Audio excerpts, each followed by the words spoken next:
الحمد لله رب العالمين والصلاة والسلام على سيد المرسلين أما بعد فأعوذ بالله من الشيطان الرجيم بسم الله الرحمن الرحيم میرے ساتھ مل کر پڑھیں الصلاة والسلام علیک یا رسول اللہ وعلی آلک وصحابک یا حبیب اللہ۔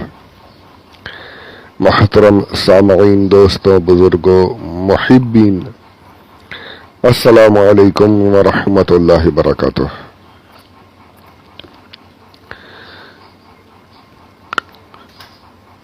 چار رجب المرجب 1442 ہجری، 17 فروری 2021، یوم الاربعاء، چہار شنبہ، وینسڈے، بدھ، پارہ پہلا الف لام میم، سورۃ البقرہ دوسری سورہ، اس کی آیت نمبر 26۔ فسق اور فاسق کے بارے میں کافی طویل گفتگو میں نے اس کے پہلے آڈیوز میں کرنے کی کوشش کی ہے، سمجھانے کی کوشش کی ہے۔ 2 درجات میں نے بتائے۔ پہلا تو غابی کہ کبھی کبھار جس سے گناہ کبیرہ ہو گیا اور اسے برا بھی جانتا ہے، پشیمان بھی ہے، یہ تو غابی ہے۔ دوسرا انہماک، وہ یہ کہ انسان گناہ کبیرہ کو عادت ہی بنا لے اور کوئی پرواہ بھی نہ کرے، یہ برا کام ہے، اس سے مجھے بچنا چاہیے، ایسا کچھ نہیں سوچتا، اسے کہتے ہیں انہماک۔ انہماک یعنی چمٹ جانا، کسی کام سے کوشش کر کے کرنا، چمٹ جانا، وہی گناہوں سے لگ جاتے ہیں۔ 2 درجے میں نے پہلے آڈیو میں بتایا۔ تیسرا جو ہے جحود۔ جحود کا معنی ہوتا انکار کرنا۔ انسان گناہ کبیرہ کو اچھا کام سمجھ کر کرے، اس کے گناہ ہونے کا ہی انکار کر دے، یہ ہے جحود، یہ سب سے خطرناک ہے۔ پہلے دونوں کیا تھے کہ پہلا یہ تھا کہ کبھی کبھار ہو گیا، پشیمان ہے۔ دوسرا یہ کہ چمٹ گیا ہے، لگ گیا ہے، وہی گناہوں میں لگا، ملوث ہے، ہر طرح کے گناہ، ایک عادت بن گئی اس کی۔ لیکن گناہ کو وہ جائز نہیں سمجھتا، یہ جانتا ہے گناہ ہے، مانتا ہوں، میں نمازیں نہیں پڑھتا ہوں، گناہ ہے، مانتا ہوں، گناہ کر رہا ہوں، چوریاں کر رہا ہے، شراب پی رہا ہے، ہر طرح کے گناہ کر رہا ہے، لیکن اسے گناہ سمجھتا ہے، حرام سمجھتا ہے، یہ انہماک ہے۔ لیکن یہ جو تیسرا ہے نا، یہ خطرناک ہے، جحود، یہ گناہ کو گناہ ہی نہیں سمجھتا، بلکہ اس کے گناہ ہونے کا انکار کرتا ہے۔ آپ کو حیرت ہوگی، ایسے لوگ ملتے ہیں جو اپنے آپ کو مسلمان بھی کہتے ہیں، کلمے بھی پڑھتے ہیں، لیکن بہت سی چیزوں کو نہیں مانتے۔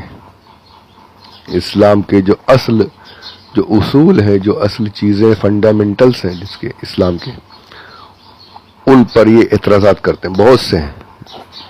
قربانی کیوں کرنا ہے، یہ یار یہ سب اس کی جگہ پیسہ دے دو، روزے تو وہ رکھے جس کے پاس کھانے کو نہ ہو، یہ سب غلط ہے، یہ صحیح مطلب نہیں ہے اس کا مطلب کچھ اور ہے۔ یہ جو مولوی لوگ بیان کرتے ہیں، یہ صحیح نہیں ہے۔ ایسے لوگ ہیں بھائی دنیا میں، آج ہمارے بیچ میں موجود ہیں، تو یہ بچتے ہی نہیں۔ پھر یہ جو جحود والا جو درجہ ہے نا، تیسرا، یہ سب سے خطرناک ہے، یہ ہے فاسقوں کا سب سے آخری درجہ، اور یہ اب اس درجے پر جو پہنچ گیا، پھر وہ مسلمان نہیں رہتا۔